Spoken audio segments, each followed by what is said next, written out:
Good morning, everybody. It's Techno Viking 23, and we are here in West Virginia. Just leaving our quaint little motel here in Weston. We had a pretty good night's sleep last night. We're gonna get on over to Timberline this morning. Got about an hour-and-a-half drive ahead of us to get into Canaan Valley. They got a little bit of snow yesterday. Temperatures were pretty cold last night, so they were blowing the guns. So should be a pretty good day of skiing up in Canaan Valley. We got the first day of a multiple-day trip here. Hopefully we're gonna be able to get out of the mountain a couple times. So let's go ahead and get on the road and get to it.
All right, guys, we are all wrapped up here for the day at Timberline. It was an interesting day. Got here this morning. It was pretty cloudy and foggy and cold. It was about 26 degrees.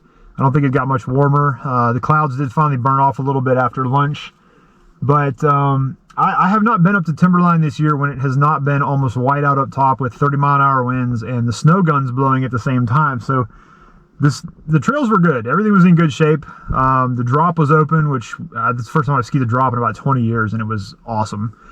But every single run you came down, your goggles were getting frozen over. You couldn't see once you got halfway down the trail. So it was getting a little spicy out there toward the end. I went into the terrain park too and took a pretty nasty fall that I probably had no business being in there. Leave that for the younger kids. But I'm okay for the most part. A little sore. I was probably gonna be really sore tomorrow, but bounced up and finished the day out pretty good. But not a bad day of skiing. Pretty good.